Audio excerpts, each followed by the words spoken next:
بعد مغرب سے لے کے اب تک نعت و منقبت کا سلسلہ جاری ہے۔ جو لوگ نہیں آ پائے ہیں، ایک شعر ہے نا کہ جاتے ہیں اجمیر وہی جنہیں خواجہ بلاتے ہیں۔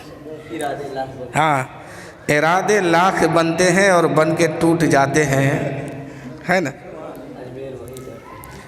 یعنی لاکھ دولت پاس میں ہو، ایک کروڑ پتی انسان کیوں نہ ہو، مدینہ جانا تو بہت دور کی بات، اجمیر بھی جا نہ سکا تو اجمیر جاتا کون ہے جنہیں خواجہ بلاتے ہیں؟ ورنہ اجمیر والے سے عقیدت اور محبت رکھنے والے تو سب ہیں۔ بھارت میں جتنے کلمہ پڑھنے والے لوگ ہیں سب اجمیر والے کو مانتے ہیں، لیکن سب نہیں جا پاتے ہیں اور دیش سے لوگ وہاں پہنچ جاتے ہیں، ہم لوگ گھر ہی میں رہ جاتے ہیں۔ تو شاعر بھی کیا خوب کہا ہے کہ ارادے روز بنتے ہیں، بن کے ٹوٹ جاتے ہیں۔ ارادے روز بنتے ہیں اور بن کے ٹوٹ جاتے ہیں، اجمیر وہی جاتے ہیں جنہیں خواجہ بلاتے ہیں۔ اسی شعر کو اور تھوڑا سا بڑھا دیں کہ ارادے روز بنتے ہیں اور بن کے ٹوٹ جاتے ہیں، خواجہ کی محفل میں وہی آتے ہیں جس کو خواجہ بلاتے ہیں۔ اب جو لوگ نہیں آئے ہیں وہ لوگ اپنے بارے سوچے، خواجہ کی توجہ ان لوگوں پر نہیں ہے، جو لوگ آئے ہیں وہ لوگ۔ شاعر کہتے ہیں کہ ساری دنیا کو نیند آ گئی، تیرا دیوانہ بیدار ہے، فیصلہ آپ ہی کیجئے آقا کہ کون جنت کا حقدار ہے۔ تو میرے محترم دوستو، اب میں سمجھتا ہوں کہ ٹائم نہ پاس کر کے بات کچھ کہہ کر کے آپ کے سامنے نوری مسجد کے امام صاحب حضرت حافظ و قاری علی حسین صاحب آپ کے قائم نگر میں پہنچ چکے ہیں۔ انشاءاللہ بہت ہی جلد آپ کے سامنے روبرو ہوں گے اور ان کی خطابت سننا ہے ہم سب کو۔ تو میں وقت کو دیکھتے ہوئے میں اپنی بات آگے بڑھا رہا ہوں کہ الحمدللہ رب العالمین والحمدللہ رب العالمین الحمدللہ نحمدہ ونستعینہ ونستغفرہ ونؤمن بہ ونتوکل علیہ ونعوذ باللہ من شرور انفسنا ومن سیئات اعمالنا من یہدہ اللہ فلا مضل لہ ومن یضللہ فلا ہادی لہ واشہد ان لا الہ الا اللہ وحدہ لا شریک لہ واشہد ان محمدا عبدہ ورسولہ اما بعد فاعوذ باللہ من الشیطان الرجیم بسم اللہ الرحمن الرحیم الا ان اولیاء اللہ لا خوف علیہم ولا هم یحزنون صدق اللہ العلی العظیم وصدق رسولہ النبی الامین الکریم ونحن علی ذلک لمن الشاہدین والشاکرین والحمد للہ رب العالمین۔ شاعر کہتے ہیں کہ نوازیے جلدی مجھے نوازیے خواجہ۔ میرے دوستو، ہم سب جو آج جمع ہوئے ہیں خواجہ صاحب کی محبت میں، وہ خواجہ غریب نواز جو ایمان کی روشنی ہم سبوں کے سامنے پھیلایا، اگر خواجہ غریب نواز نہ آتے تو پتہ نہیں ہم سب کہاں ہوتے، کس اندھیرے میں بھٹک رہے ہوتے۔ یہ تو اللہ کا کرم ہے اور اللہ کے رسول کی محبت ہے کہ رسول پاک نے عنایت کیا تو ہندوستان کا راجہ خواجہ کو بنا کے بھیجا کہ نوازیے جلدی نوازیے خواجہ، یہ نہ دیکھیے میری عیب و ہنر غریب نواز۔ محترم دوستو، کچھ کہنے اور سننے سے قبل آقا کریم صلی اللہ تعالیٰ علیہ وسلم کی بارگاہ میں عقیدت و محبت کے ساتھ پڑھیے رب سلم علی رسول اللہ، رب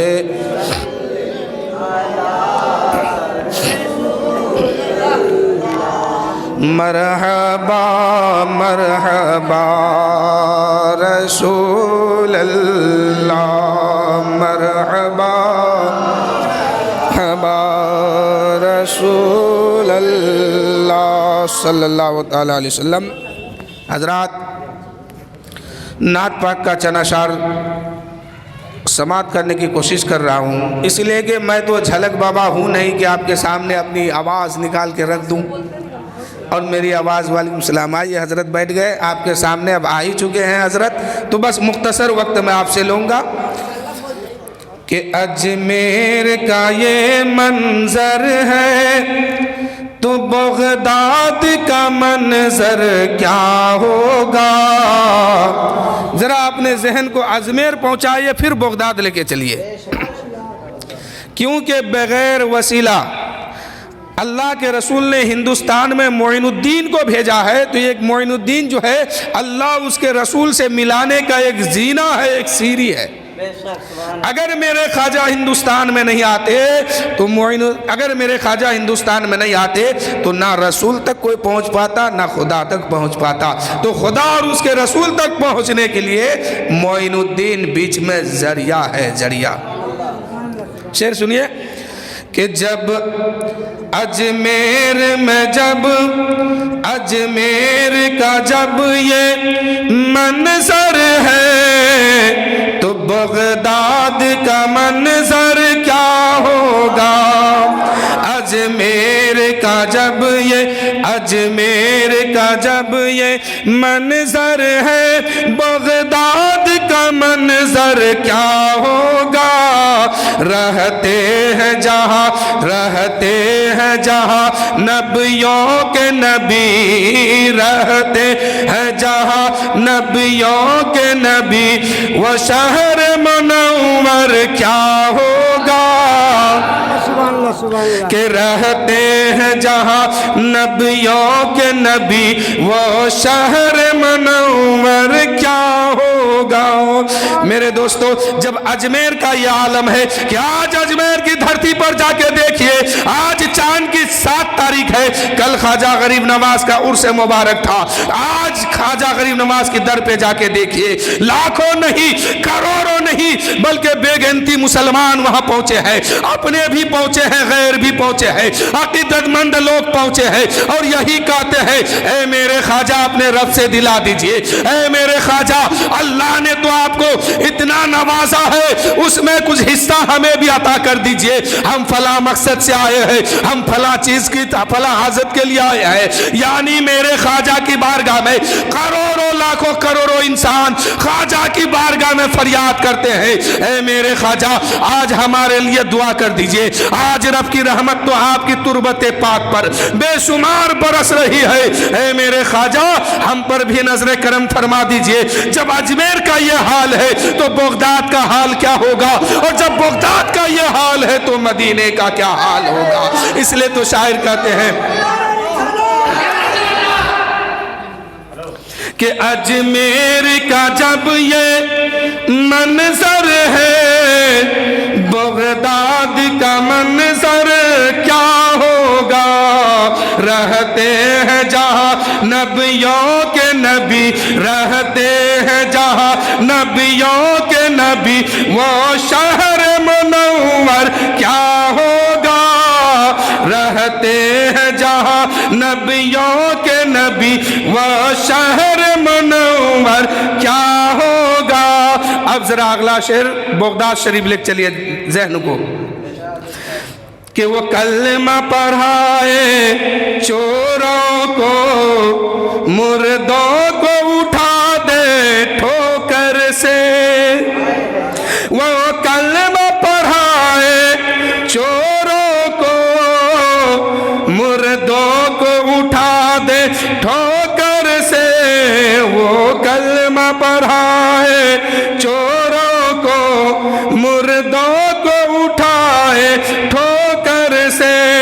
جب غوث میں اتنا پاور ہے، جب غوث میں اتنا پاور ہے تو سرکار کا پاور کیا ہوگا۔ جب غوث میں اتنا پاور ہے تو سرکار کا پاور کیا ہوگا۔ اجمیر کا جب یہ منظر ہے تو بغداد کا منظر کیا ہوگا؟ رہتے ہیں جہاں نبیوں کے نبی، رہتے ہیں جہاں نبیوں کے نبی، وہ شہر منور کیا ہوگا؟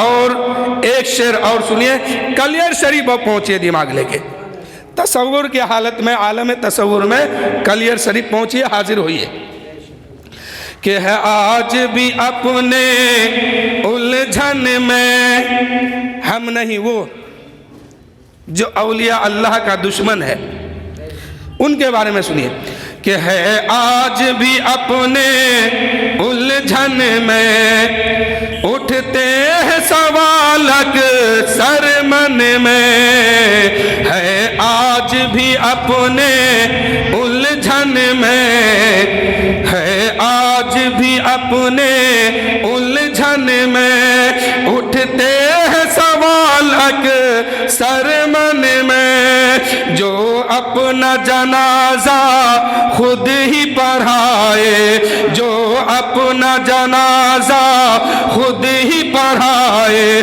وہ صابر کلیر کیا ہوگا؟ وہ اپنا جنازہ خود ہی پڑھائے، جو اپنا جنازہ خود ہی پڑھائے، وہ صابر کلیر کیا ہوگا؟ جب حسن تھا ان کا جلوہ نما، انوار کا عالم کیا ہوگا؟ اے میرے دوستو، آج کچھ لوگ کہتے ہیں کہ ولی اولیاء اللہ جو ہے مر جاتے ہیں، ختم ہو جاتے ہیں۔ نہیں میرے دوستو، اللہ فرماتا ہے الا ان اولیاء اللہ لا خوف علیہم ولا هم یحزنون، بے شک اللہ کے ولیوں کو نہ کوئی خوف ہے، نہ کوئی غم ہے، نہ کوئی حزن و ملال ہے۔ اللہ کا ولی جیسے دنیا میں تھے ایسے ہی وہاں پر بھی ہے، فرق اتنا ہے کہ یہاں ظاہری زندگی لے کے تھے تو ہم اور آپ دیکھتے تھے، لیکن ہمارے پاس یا آپ کے پاس وہ روحانیت نہیں ہے، وہ نورانی آنکھیں نہیں ہے جو اب ہم ان کی زندگی کو دیکھ سکیں، لیکن وہ آج بھی زندہ ہے، کل بھی زندہ تھے، قیامت تک بھی زندہ رہیں گے۔ ذرا صابر پاک کا وہ واقعہ منظر، وہ واقعہ سامنے لائیے۔ حضرت صابر پاک رضی اللہ تعالیٰ عنہ اپنے جیتے جی ظاہری دنیا میں اعلان فرما چکے تھے، اے لوگو اگر میں اس دنیا سے جانے لگوں، اس دنیا سے پردہ کر جاؤں، اگر میری موت آ جائے تو میری جنازہ تم فلاں جگہ لے کے رکھ دینا۔ اچانک ایک گھوڑ سوار آدمی آئیں گے، ایک گھوڑ سوار میں انسان آئیں گے، وہ میری نماز جنازہ پڑھائیں گے۔ اے میرے دوستو، اب حضرت صابر پاک اس دنیا سے پردہ کر چکے ہیں، اس دنیا کی سفر کر چکے ہیں، جنازہ رکھا جا چکا ہے، جنازے کے لیے لوگ تیار ہو چکے ہیں۔ نماز جنازہ ہو تو کیسے ہو، ان کے مرید ہیں، وہ اعلان کرتے ہیں کہ میرے پیر و مرشد نے کہا تھا کہ میری نماز جنازہ وہ شخص پڑھائیں گے جو گھوڑے پر سوار ہو کے آئیں گے، اچانک نمودار ہوں گے، وہی میری نماز جنازہ پڑھائیں گے۔ لیکن میرے دوستو صفحہ لگ چکی ہے، جنازہ رکھا جا چکا ہے، لوگ تیار بھی ہو چکے ہیں، لیکن جنازہ پڑھائے تو کون پڑھائے، نماز جنازہ پڑھائے تو کون پڑھائے۔ اتنے میں اچانک کیا دیکھتے ہیں کہ دور سے ایک انسان برقعے کے اندر گھوڑے پر سوار ہو کر کے گردہ اڑاتے ہوئے جنازے کے قریب آتے ہیں اور ارشاد فرماتے ہیں، اے لوگوں صفحہ تیار کرو، اب جنازہ پڑھایا جائے گا۔ جنازہ کی نماز پڑھائی جاتی ہے، صابر پاک کی جنازہ کی نماز پڑھائی گئی ہے، لوگ وہاں سے واپس، اب وہ بابا واپس ہوتے ہیں، گھوڑ سوار والے واپس ہوتے ہیں۔ حضرت صابر پاک کے مرید نے دامن تھام لیا اور کہا، حضور یہ جو جنازہ پڑھا کے جاتے ہیں، یہ جس کی جنازہ کی نماز آپ ادا کر کے جاتے ہیں، یہ کوئی معمولی شخص نہیں ہے، یہ اللہ کا ولی ہے، میرے پیر و مرشد ہے، صابر کلیر ہے۔ کل کی تاریخ میں اگر کوئی مجھ سے پوچھ دیا کہ بتاؤ علاء الدین صابر پاک کے نماز جنازہ کون پڑھایا تھا، تو میں کیا جواب دوں گا میرے آقا؟ اس لیے مجھے بتا دیا جائے آپ کون ہے، آپ کا نام کیا ہے، آپ اپنے چہرے سے پردہ ہٹائیے اور چہرہ دکھائیے تاکہ کل کے تاریخ میں لوگ پوچھیں گے، کل جب لوگ مجھ سے سوال کریں گے تاکہ میں بھی آسانی کے ساتھ بتا دوں کہ صابر پاک کا جنازہ کون پڑھایا تھا۔ اے میرے دوستو، جو ہی اس گھوڑ سوار نے اپنے چہرے سے نقاب ہٹایا ہے، مرید بے ہوش ہو جاتے ہیں اور کہتے ہیں حضور بات کیا ہے، ماجرا سمجھ میں نہیں آیا۔ ایک طرف گھوڑے پر سوار ہے اور دوسرے طرف جنازے میں لیٹے ہیں، وہ کوئی اور نہیں تھا، وہ صابر پاک ہی تھا جو اپنا جنازہ خود ہی پڑھایا ہے۔ میرے دوستو، صابر پاک کی بارگاہ میں ایک مرید آیا تھا اور سوال کیا، حضور فنا کیا ہے، بقا کیا ہے؟ فنا کیا ہے اور بقا کیا ہے؟ صابر پاک فرماتے ہیں کہ کل آنا میں بتاؤں گا، کل آنا تمہیں جواب دی جائے گی، میں تمہیں جواب عطا کر دوں گا۔ لیکن مرید جب کل پہنچتے ہیں آستانہ صابر پاک میں تو مرید کیا دیکھتے ہیں کہ پیر و مرشد تو اس دنیا سے جا چکے ہیں، اس دنیا سے ان کی روح پرواز کر چکی ہے۔ لیکن میرے دوستو، یہ سوال ان کے دماغ میں کھٹک رہا تھا۔ صابر پاک نے گھوڑے پر سوار ہو کے کہہ دیا، اے میرے مریدوں سنو، فنا اور بقا تم نے مجھ سے پوچھا تھا، وہ جو جنازے میں لیٹا ہے وہ فنا ہے اور جو گھوڑے پر سوار ہے وہ بقا ہے۔ تو ولی کبھی مرتے نہیں ہیں بلکہ دنیا کے قانون کے حساب سے اس دنیا سے اس دنیا کے طرف جاتے ہیں، کیونکہ جانا سب کو ہے، موت سب کے لیے ہے، موت سے کسی کو چھٹکارا نہیں ہے۔ آج میری، کل ان کی، کل اس کی باری ہے، موت سے کسی کو چھٹی نہیں ہے۔ صابر پاک کہتے ہیں، ارے تم مجھ سے سوال کیا تھا کہ فنا کون ہے، بقا کون ہے، تو دیکھ فنا یہ ہے کہ جو جنازے میں لیتے ہیں وہ فنا ہے اور جو گھوڑے پر سوار ہے وہ بقا ہے۔ ایک ہی انسان ہے، ایک ہی ٹائم میں گھوڑے پر بھی سوار ہے، جنازے میں بھی لیٹے ہیں۔ تو میرے دوستو، ولی کو کبھی تو میرے دوستو شاعر کہتے ہیں کہ جب اجمیر کا یہ منظر ہے تو بغداد کا منظر کیا ہوگا، رہتے ہیں جہاں نبیوں کے نبی وہ شہر منور کیا ہوگا۔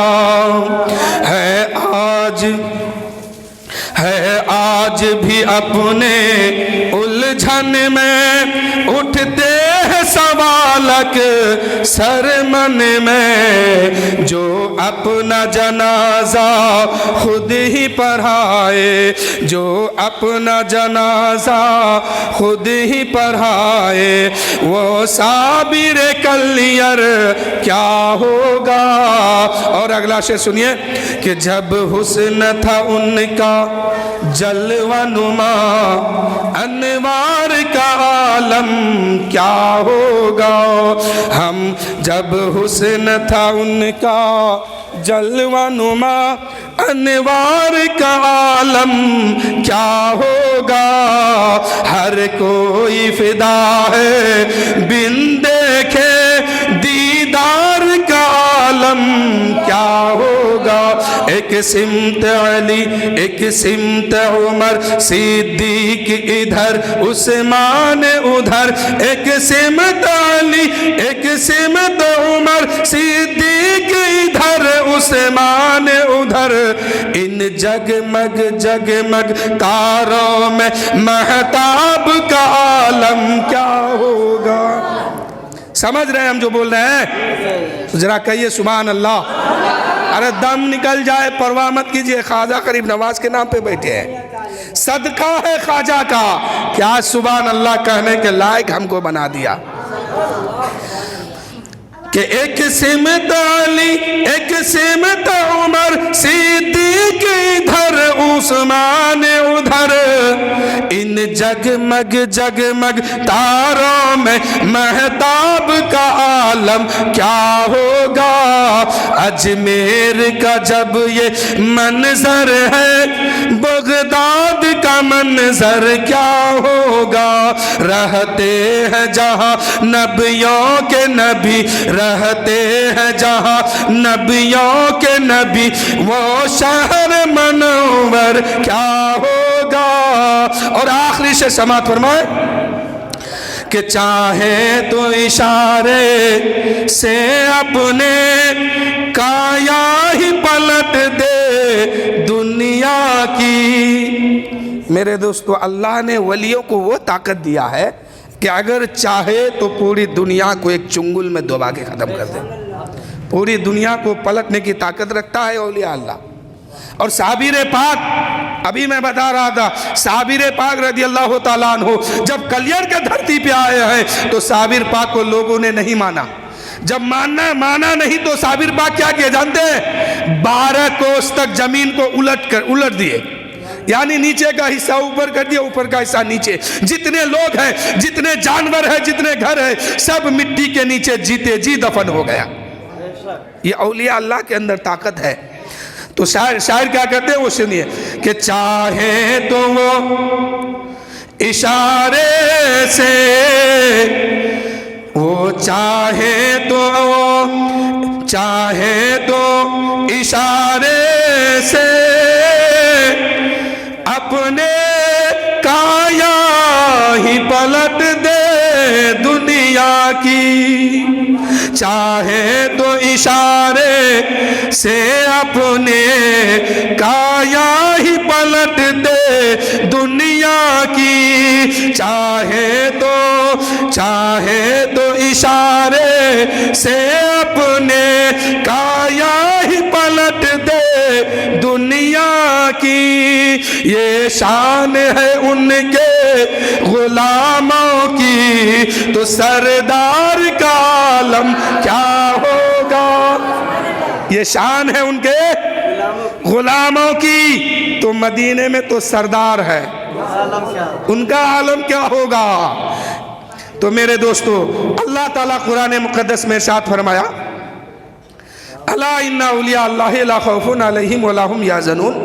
اے لوگو اللہ کے ولیوں کی بارگاہ میں جاؤ تو خبردار پہلے ہوشیار ہو جاؤ، پہلے اپنے اندر توجہ کر لو، اپنی نیت کو صاف کرو، اپنے دل کو صاف کرو، تب ولیوں کی بارگاہ میں جاؤ. علماء فرماتے ہیں کہ ولی کے آستانے پر جانے سے پہلے اپنے دل کو سنبھال لو، اور اولیاء کے آستانے پر جانے سے پہلے اپنے دل کو سنبھالو، اور علماء کی بارگاہ میں جانے سے پہلے زبان کو سنبھالو. علماء جو ہوتے ہیں وہ زبان کو دیکھتے ہیں، اور اولیاء جو ہوتے ہیں وہ دل کو دیکھتے ہیں. دل کی خبر لے لیتے ہیں اولیاء اللہ، اور زبان کی خبر علماء لیتے ہیں. تو ولی کے آستانے پہ جانے سے پہلے اپنے دل کو پاک کرو، اپنے من کو صاف کرو، تاکہ اولیاء اللہ کی بارگاہ میں جب جائیں گے تو اولیاء اللہ اپنے فیض و کرم سے ہم سب کو نوازیں گے. سبحان اللہ، بولیے سبحان اللہ. تو میرے دوستو خواجہ غریب نواز کے نام پر ہم سب یہاں جمع ہوئے ہیں اور یہ جشن خواجہ منا رہے ہیں. یقیناً آج میرے خواجہ اپنے روضے سے توجہ فرمائے ہوں گے کہ میرا چاہنے والا، میرا دیوانہ، میرا مستانہ قائم نگر کی سرزمین پر بہت تھوڑے لوگ بیٹھے ہیں، لیکن عقیدت لے کے بیٹھے ہیں، محبت لے کے بیٹھے ہیں، اور عقیدت و محبت سے بیٹھے ہیں. تو میرے خواجہ یقیناً آج نواز دیں گے. میرے دوستو وہی میرے خواجہ ہے جو اپنے پیر و مرشد کی بارگاہ میں جاتے ہیں اور جانے کے بعد کہتے ہیں حضور مجھے مرید کر لیجئے. حضرت خواجہ غریب نواز کے پیر و مرشد خواجہ عثمان ہارونی رضی اللہ تعالیٰ عنہ اپنے مرید کو وظیفہ دے دیتے ہیں اور کہتے ہیں کہ بیٹا حسن یہ چیز پڑھ لو تب تم آنا، اتنا پڑھ لو تب تم آنا.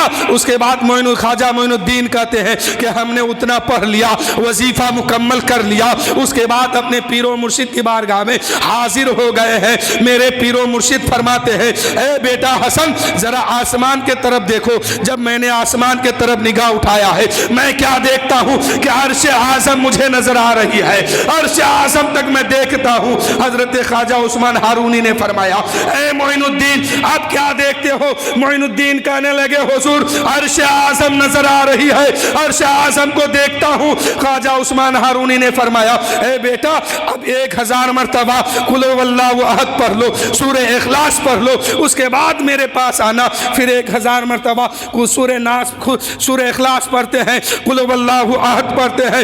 اس کے بعد دوسرے دن پھر اپنے پیر و مرشد کی بارگاہ میں حاضر ہو جاتے ہیں اور کہتے ہیں حضور میں نے وظیفہ پوری کر لی ہے، میں نے وظیفے کو پورا کر لیا ہے. اب خواجہ عثمان ہارونی فرماتے ہیں اے میرے حسن ذرا زمین کے طرف نگاہ ڈالو،